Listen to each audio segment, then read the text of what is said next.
Hey, delightful people, how are you doing? Welcome back, or welcome if it's your first time here. My name is Ulo. I am a Zambian-based media personality and your cheerleader of purpose.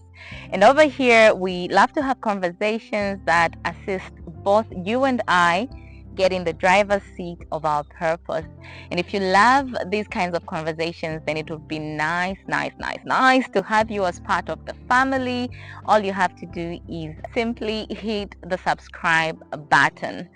Alrighty, so the past couple of weeks have really been a marathon. The past couple of weeks have been crazy. My team and I have been prepping for the production of Emerge Season 2. And for those of you that are new here, Emerge is our podcast where we host people from different walks of life, and these people share their life journeys, they share their stories, and of course, like I mentioned earlier, the intention is to assist each other get in the driver's seat of our purpose. So obviously season 2, we want it to be bigger, we want it to be better, and this calls for expansion. In this period of preparing for Image Season 2, we've had to go to a couple of offices, talk to possible sponsors, talk to partners, and just have a couple of people that could help us achieve the vision that we are looking to achieve for season 2.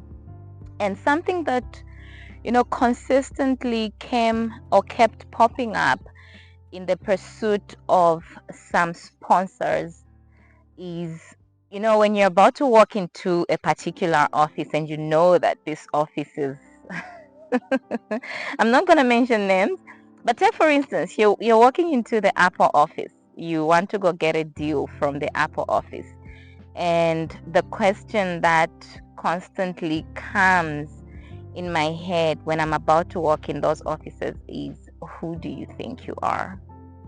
Who do you think you are? Why do you think they will fund you? Or why do you think they want to advertise their products here? Or why do you think they want to be partner with you? And I thought, look, let me come have this conversation with you guys, because I believe that from time to time in life, we get to a point where we want to make a leap of faith. You want to make a huge jump, and usually the question, who do you think you are, pops up. Sometimes it's people, when you share that business idea and you're like, friend, I want to propel my business to new heights. I want to add this new service. I want to expand. I probably want to move from the local stores to the complex or to the mall. I want to launch that product. And sometimes it's friends that ask us, how do you think you can do this? This question is asked in very different ways. It's presented to us with issues like, you cannot achieve this, the economy is crazy, or your brand is not huge yet, or not so many people even know your little business yet. So why do you want to cross over from here to the next step of life? And as I was battling and just struggling with working in certain offices and talking to certain people and even just having to fathom the idea of pushing the project from this level of production to that level of production, some answers came, and I thought, let me share this with you. And delightful human, I want to emphasize that jumping over to the other side will take some audacity. It will really take some audacity for you to propel your business from this height to the next height, to take some audacity for you to tie the knot.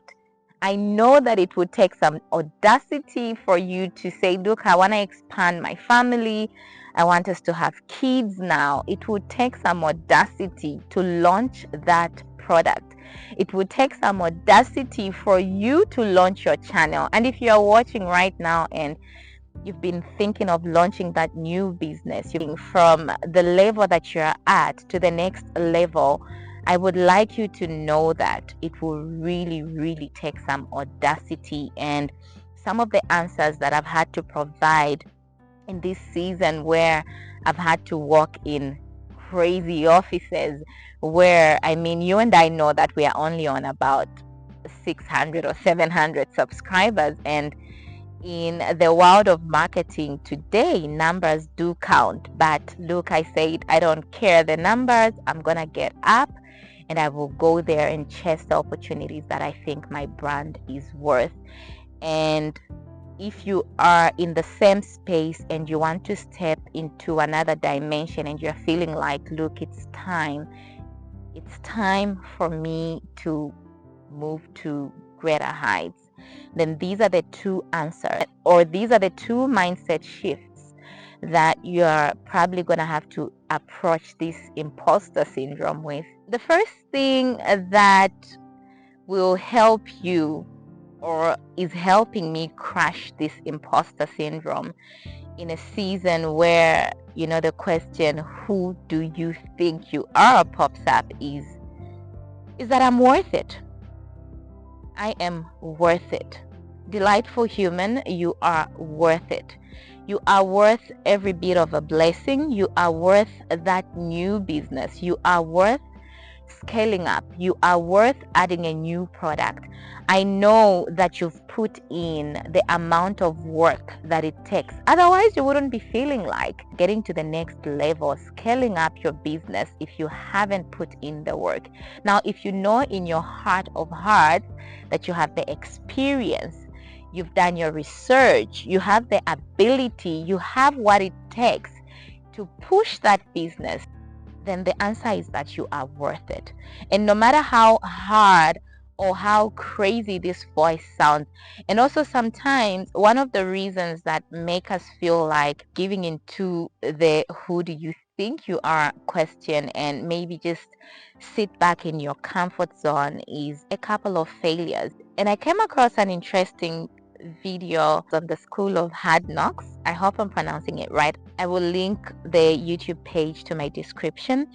And this guy basically goes to talk to successful people who, are millionaires now, and asks them how they made it. Well, he just asks them a couple of different questions. And this particular man on that episode said, success is a number of failures. It's a number of failures and a few wins. And this is literally what it is. And when you're answering the question, you are worth it. I know that sometimes we are brought to the remembrance of all the no's that we've gotten. You knock on that door and it's like, no. You knock on the next door and it's like, no. You knock on the next door and it's like, no.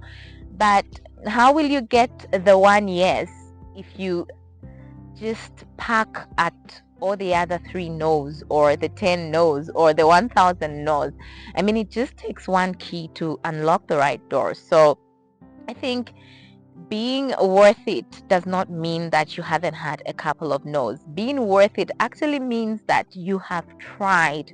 You've got what it takes. You've got the resilience. You've got the muscle, the capability, the persistence to keep going. And that's the more reason you must knock on this other door that looks intimidating. And you may never know that it could be this particular step that you are dreading, to take, that might actually lead to your success. The second and final answer that we are giving this imposter syndrome, this imposter voice that's asking us, who do you think you are, is, I am enough. You are enough, delightful human. This is like huge size, because honestly, I did need this conversation, maybe much more than the next person that's watching this. And I don't know if you've ever been in a state or a situation where some conversations are much more for you, and if this conversation does bless you or does inspire you to take the next step, then I'll be more than glad to see that in the comment section. And I know that sometimes after encountering a couple of no's, we are left in this little space where we start to measure our worth with the wins that we get. And I'm here to remind you that you are not your open doors. You are not your business. You are not your children. You are not your marital status. You are not the thing that has not happened yet. And this is why, even when you are chasing this door so bad, I want you to remember that even when that door opens, that door does not define you. You are enough just the way you are. You are not defined by your success. What defines you rather are your principles, the human that you are. Are you kind? Are you empathetic? Are you trustworthy? Are you honest? Are you truthful? Those are the things that must, define the person that you are. And of course, these things are important. The new doors, scaling up, the success, the six figure, all these things are important. They help us live a life of better quality. They help us experience life, at greater dimensions. When you have your resources, you can travel the world if you want. You can build projects that empower your community if you want. You can do so much. You can experience life in ways and aspects that you desire to experience life. However, these things do not define who you are. All right, delightful human, these were my thoughts today. And also, I think I kind of like these little random chats that are pretty much like just me sharing my season, me sharing my thoughts. So do let me know if you loved today's conversation, and also do let me know in the comment section down below, how did you relate to today's conversation? Also, do you struggle with the imposter syndrome sometimes, and how do you deal with that? Thank you so much for joining me on today's video. That's all I had for you today, and I hope that today's conversation did help you and inspire you to go out there and smash your dreams. Go smash your dreams, delightful human. Go get them. Go get it. Go get those deals. Literally, go get them.